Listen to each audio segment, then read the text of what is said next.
herzlich willkommen in Namibia 2021 in diesem November.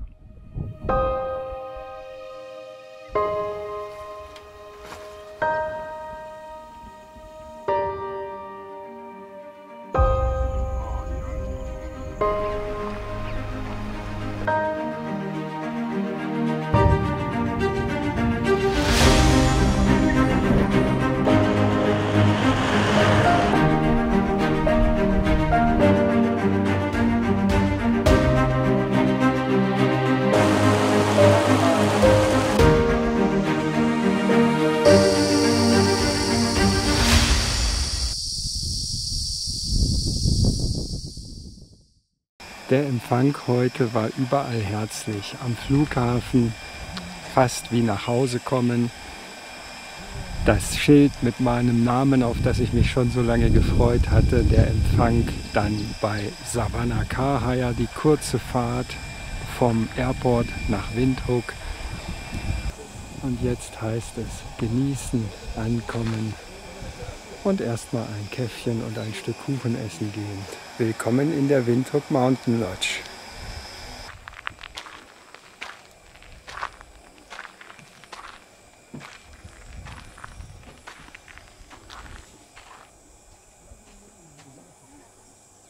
Eine kleine, gemütliche Lodge. Das Zimmer ist mit 2 einzelnen Betten ausgestattet, einem Tisch, Sitzgelegenheiten.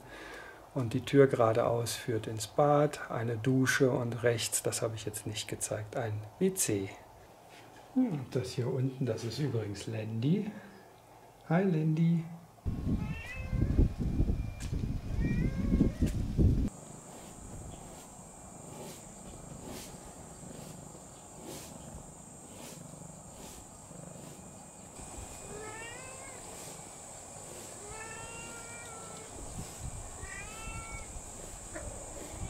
Nein.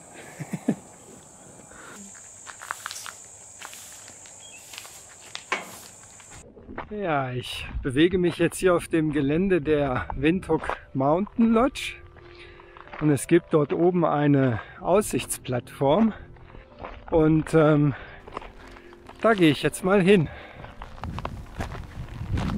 So, jetzt bin ich auch schon da, habe die Plattform erreicht. Gehe jetzt mal die paar Stufen hoch und bin gespannt, was man dann hier für einen Ausblick genießen kann. Aber seht selbst.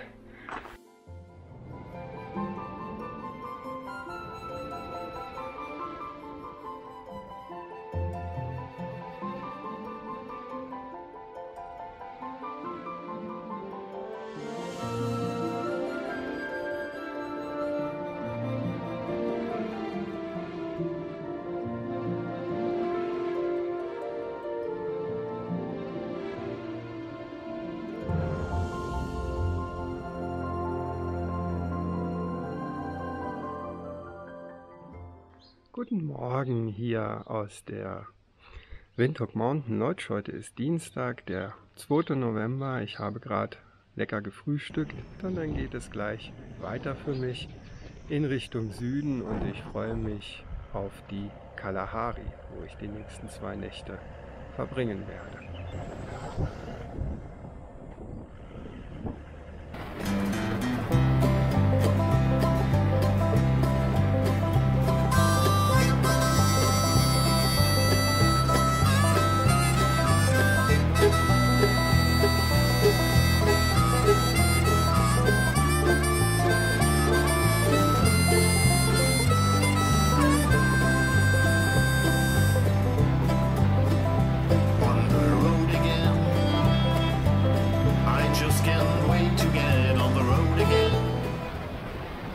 Ich befinde mich jetzt hier auf der B1, bin mal an einem dieser Parkplätze gefahren und das, was ich eben schon gefilmt habe, das zeigt, dass auch die großen Hauptverkehrsstraßen durchaus ihren Reiz haben hier in Namibia, denn ich finde die Landschaft hier an der B1 Richtung Süden, Richtung Rehoboth ist unglaublich schön.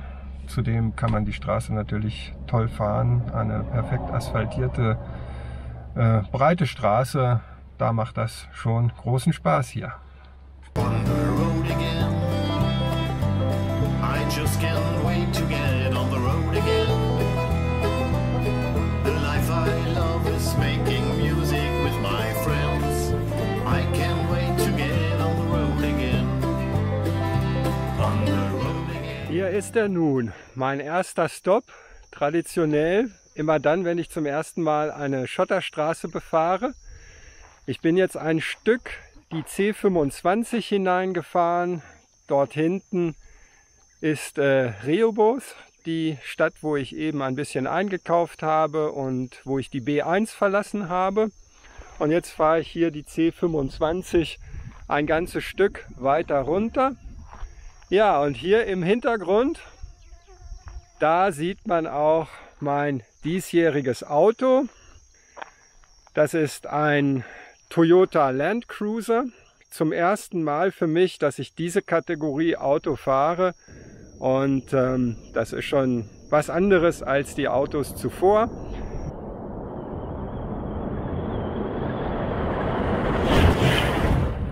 Man kann hier mit einem Renault Duster sehr gut fahren, auch auf den Schotterpisten, aber mit so einem Auto, mit solchen Reifen hier auf Schotter, das ist schon einfach ein Vergnügen und da hat man dann auch überhaupt keinen Bock mehr auf Asphalt.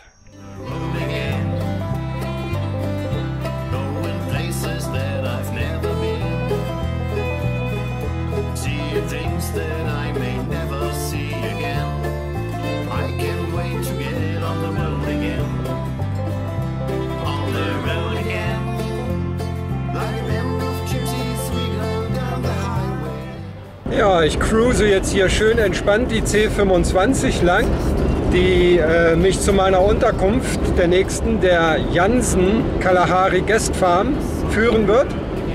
Und ich genieße das gerade total. Das ist so schön hier, so entspannt, lang zu fahren, so ruhig.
Hello, Louise. Hello. Hi.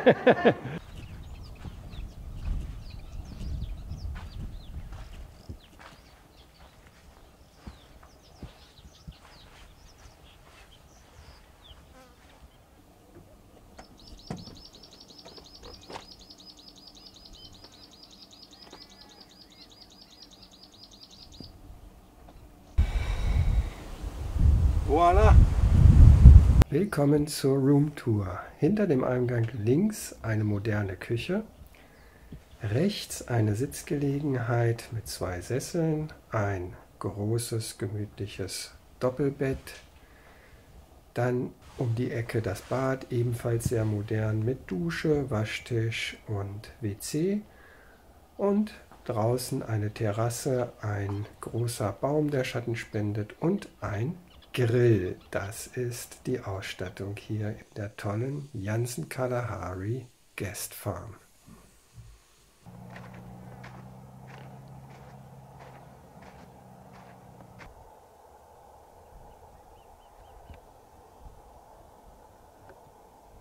Ja, ihr habt es eben gesehen, ein kleiner Wegweiser mit 3 verschiedenfarbigen Pfeilen. Das sind die 3 hier auf dem Gelände der Gästefarm ausgeschilderten Hiking Trails, der Wanderwege. Und obwohl es jetzt echt noch richtig warm ist, werde ich jetzt mal einen kleinen Spaziergang machen.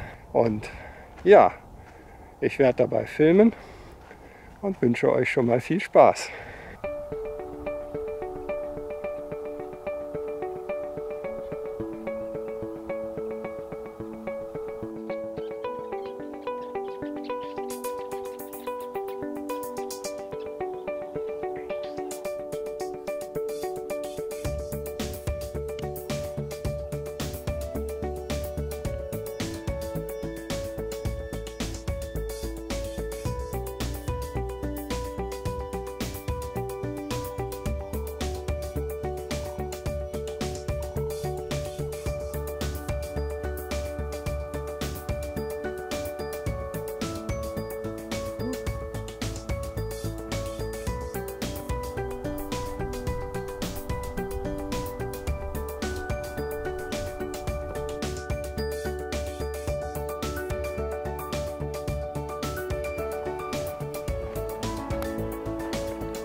So, da bin ich wieder an meiner Hütte, der Nummer 3, hier angekommen. Ich hoffe, der kleine Spaziergang hat euch gefallen. Nicht nur die Natur, die Farben hier durch die tiefstehende Sonne, sondern auch die Tiere und die vielen verschiedenen Vögel, die man sehen und vor allen Dingen aber auch hören konnte, waren sehr schön. Jetzt freue ich mich auf meine Dusche und dann natürlich auf das sicherlich leckere Abendessen.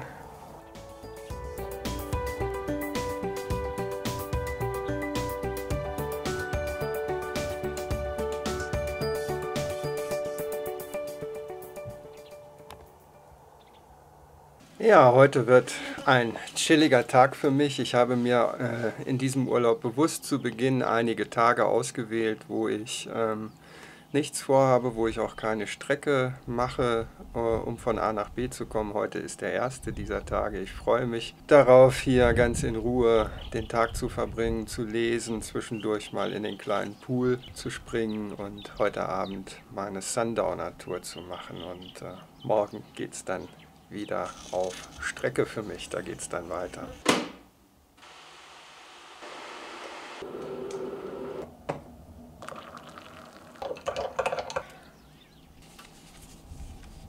So, die gute Namibia Roadmap zusammengepackt. Die brauche ich erst morgen wieder. Gleich ist es soweit. Es ist jetzt ungefähr 4:45 und wir werden eine Sundowner-Tour hier auf dem Gelände der Farm machen. Alright, you read our body alright? Yes. Yes, Okay. thank you. Perfect. Was mich freut, ich glaube, ich werde nicht alleine sein, sondern es sind, wenn ich das richtig verstanden habe, noch 2 Pärchen dabei.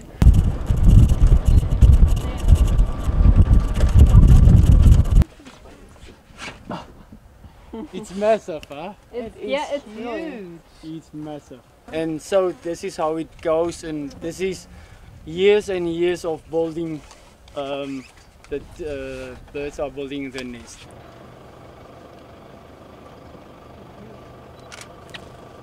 Oh.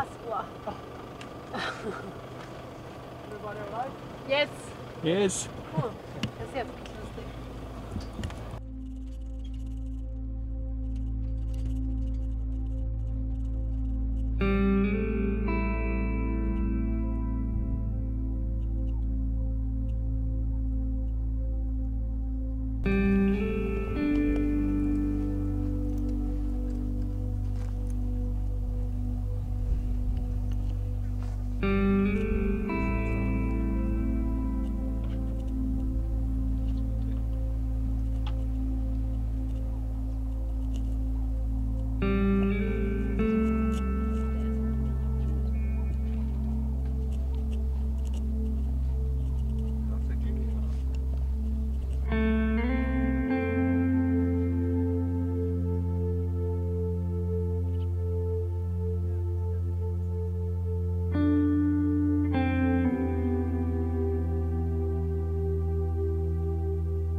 Guten Morgen, hier von der Jansen Kalahari Gästfarm. Ein Frühstück nur für mich allein.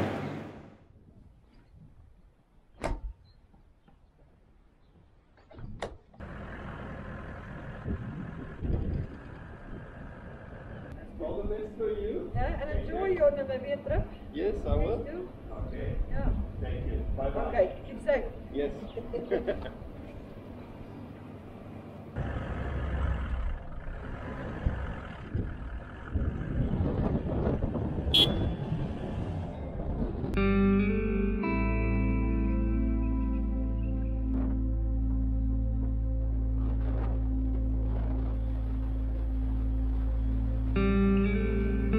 Ja, die C21, die ich hier gerade Richtung Kalkrand fahre, ich würde sie die Dünenpiste nennen, weil das geht hier ständig auf und ab, immer über solche Hügel und dann wieder in solche Senken hinein. Und das ist, weil die Straße im Prinzip durchzogen ist von Sanddünen.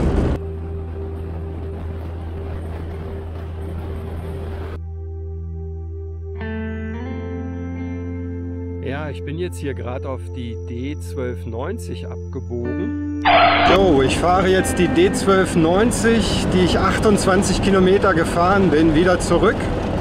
Denn es handelt sich um eine Privatstraße und nach 28 Kilometern war die Reise für mich zu Ende. Jetzt fahre ich also wieder auf die B1 und suche mir dann eine neue Strecke, die direkteste, kürzeste Verbindung zur Namips Valley Lodge.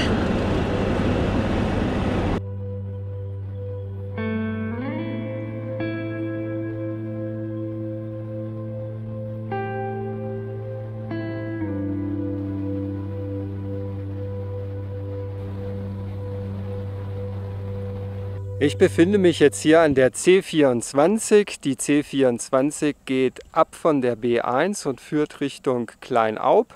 Ich fuhr die C24 eine ganze Weile, wechselte dann auf 3 kleine D-Straßen, jeweils nur ein kurzes Stück, bevor ich dann auf die C26 abbog. Und die C26, die war wirklich spektakulär. Nach wenigen Kilometern erreichte ich den Gamsbergpass. Ein Schild wies darauf hin, dass auf einer Strecke von 20 Kilometern die Strecke jetzt sehr kurvenreich wird. Ich fahre sie noch etwas mehr als 80 Kilometer und muss dann noch ein kleines Stück auf einer wahrscheinlich D-Straße fahren, bis ich meine Unterkunft erreicht habe.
Ich befinde mich heute mal wieder auf einer atemberaubenden Strecke.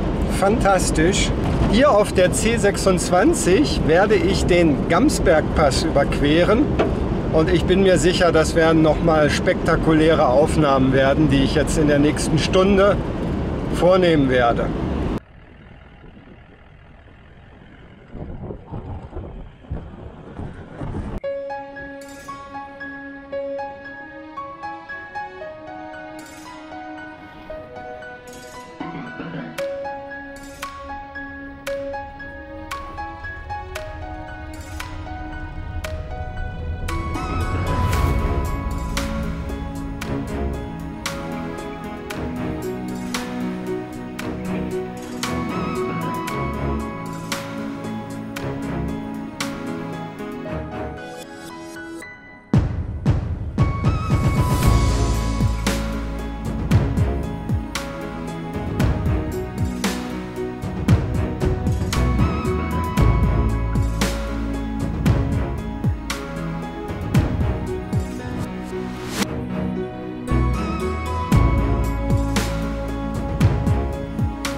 Spektakulär, es war unglaublich und ich hoffe, dass es nur so ein bisschen auf dem Video rüberkommt.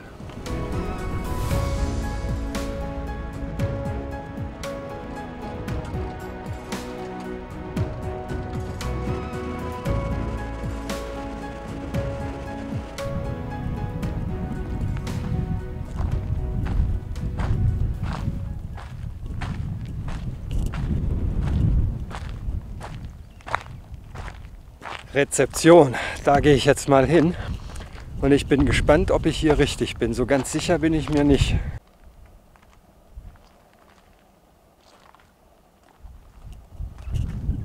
Herzlich willkommen in der Namib's Valley Lodge of 1000 Hills. Das hier ist Room Number 6. Hier steht ein Schnäpschen oder sowas. Dort ein großes Doppelbett. Hier 2 Sessel. Auf der anderen Seite gibt es eine Sitzgelegenheit, Kaffee- und Teezubehör. Und hier hinten wird sich das Bad befinden. Dort hinten in der Ecke eine Dusche. Hier vorne WC und Waschbecken. Ich bin einfach nur geplättet, mal wieder. Namibia schafft es immer wieder von dieser Aussicht. Das ist unglaublich, das ist unglaublich. Ich bin jetzt hier auf meiner Terrasse und das ist alles so weit in alle Richtungen und ich habe hier nichts vor mir. Und wenn ich mir jetzt vorstelle, wie hier der Sonnenuntergang oder der Sonnenaufgang aussieht, das ist einfach Wahnsinn. Und natürlich auch der Sternenhimmel. Namib's Valley Lodge of 1000 Hills. Fantastisch. Vielen Dank für euer Interesse an meinem Video. In Teil 2 zeige ich euch die kleine, aber berühmte Siedlung Solitaire, den unfassbar schönen Sternenhimmel über der Namib's Valley Lodge of 1000 Hills, meine Weiterfahrt in das tolle Malansrus Tented Camp mit Wüstenelefanten im Trockenflussbett des Abahuap Rivers und mein dann folgender langer Trip bis zur schönen Dornhügel Gästefarm.